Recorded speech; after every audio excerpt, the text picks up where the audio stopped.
Halo Sobat Bio, perkenalkan saya Lisna Agustin bersama beberapa orang rekan-rekan dari kelompok 5, mata kuliah media pembelajaran, Prodi Pendidikan Biologi Fakultas Keguruan dan Ilmu Pendidikan Universitas Siliwangi.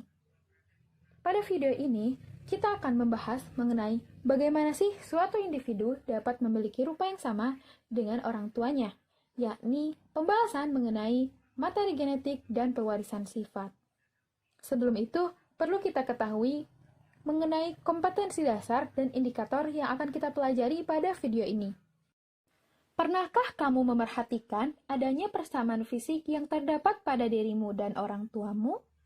Misalkan, rambut coklatmu sama dengan rambut coklat ibumu, namun kulit putihmu tidak sama dengan ibumu, melainkan sama dengan kulit putih ayahmu. Nah, mengapa hal tersebut bisa terjadi? Yuk kita cari tahu bersama.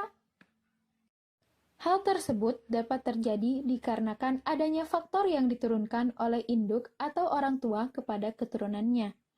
Hal ini dinamakan pewarisan sifat yang diturunkan melalui salah satu komponen tubuh yang disebut dengan gen. Gen merupakan unit terkecil materi genetik yang membawa sifat-sifat khusus suatu individu dan mengontrol sifat individu yang akan diturunkan. Bentuk fisik gen berupa molekul asam deoksiribonukleat atau DNA yang terpintal oleh protein histon dan tersusun dalam satu deret secara linear dan beraturan di dalam lokus-lokus pada kromosom. Jadi, yang dimaksud dengan molekul gen tidak lain ialah molekul DNA yang menyandikan sifat-sifat tertentu. Telah kita ketahui nih, gen itu terdapat pada DNA itu sendiri. Nah, apa sih DNA itu? DNA atau kepanjangannya deoksiribonucleic acid adalah suatu asam nukleat penyusun gen yang terdapat dalam inti sel.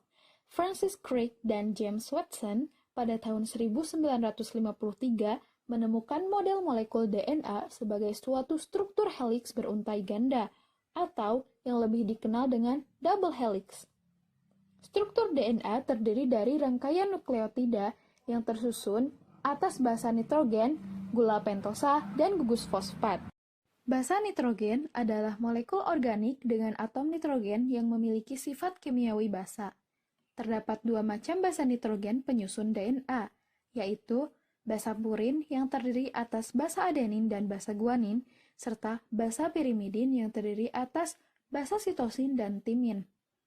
Basa purin akan selalu berpasangan dengan basa purimidin.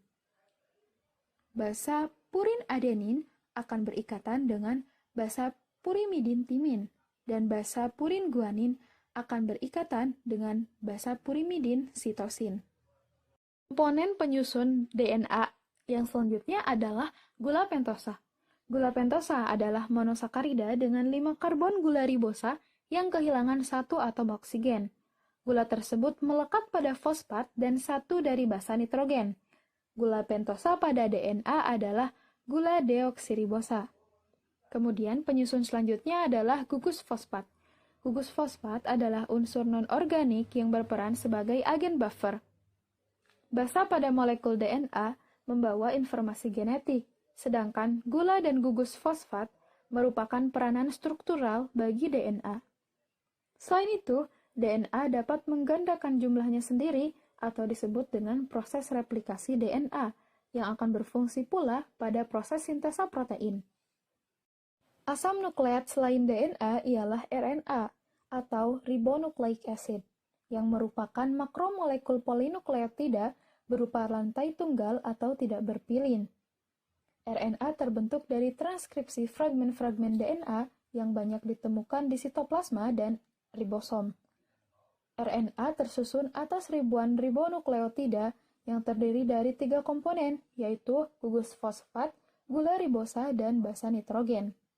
Basa nitrogen RNA tersusun atas basa purin, yakni adenin dan guanin, serta basa pirimidin, sitosin, dan urasil. Keempat basa tersebut akan membentuk ikatan adenin dan urasil, serta guanin dan sitosin. RNA terbagi menjadi 3 macam, yaitu yang pertama, mRNA atau Messenger Ribonucleic Acid sebagai pembawa kode genetik. Yang kedua, tRNA atau transfer ribonucleic acid sebagai penerjemah asam amino dalam proses sintesa protein. Dan yang ketiga ada rRNA atau ribosomal ribonucleic acid sebagai pengatur dalam sintesis protein.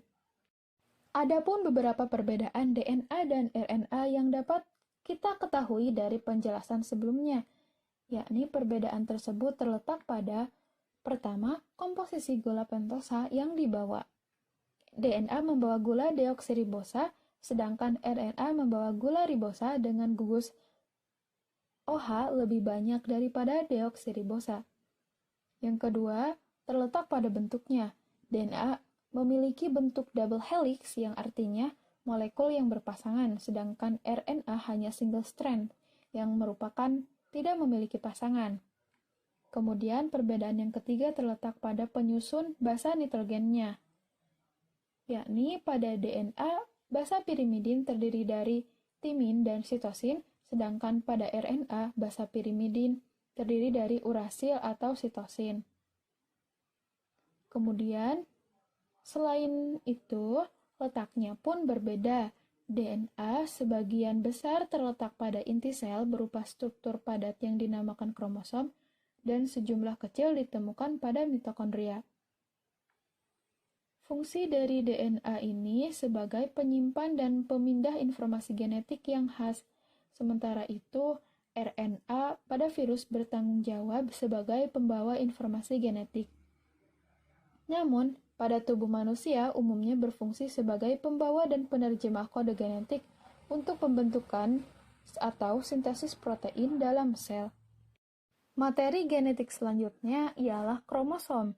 Kromosom merupakan struktur mikroskopis di dalam sel yang membawa molekul DNA dalam inti sel, yang memiliki bentuk seperti kumpulan benang-benang halus yang berfungsi sebagai pembawa informasi genetik dari induk kepada keturunannya, dan berfungsi sebagai badan yang dapat mengikat dan menyerap warna yang terdapat di inti sel.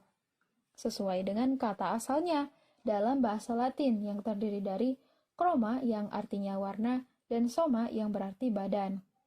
Ketika sel tidak sedang membelah, kromosom ini akan berupa benang-benang tipis yang disebut dengan kromatin. Sedangkan kromatid merupakan salinan kromosom seperti sebuah buku dengan salinannya.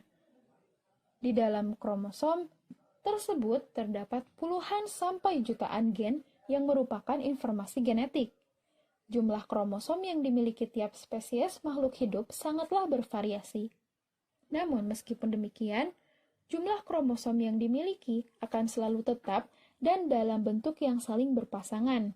Sebagai contoh, manusia memiliki 46 kromosom atau 23 pasang kromosom yang tetap. Kromosom yang berpasangan dengan ukuran, bentuk, dan jumlah gen yang sama disebut dengan kromosom homolog. Kesimpulan yang dapat kita ambil dari penjelasan sebelumnya ialah materi genetik yang berperan dalam pewarisan sifat ialah gen, DNA, dan kromosom. Lalu terdapat dua asam nukleat pada materi genetik, yakni DNA dan RNA. DNA berfungsi sebagai senyawa penyimpan kode genetik semua makhluk hidup, sedangkan RNA merupakan molekul primer yang berfungsi sebagai pengkodean dan pengekspresian gen. Nah, sekarang kamu sudah menemukan jawabannya, bukan? Mengapa adanya kemiripan antara kamu, ibumu, ayahmu, bahkan kakek nenek dan buyutmu? Hal tersebut disebabkan karena adanya materi genetik yang diturunkan dari generasi ke generasi. Sekian pemaparan dari kelompok kami, semoga materi yang disampaikan dapat bermanfaat. Mohon maaf apabila terdapat kekurangan ataupun kekeliruan. Terima kasih atas perhatiannya, semoga harimu menyenangkan. Sampai berjumpa lagi Sobio, bye-bye.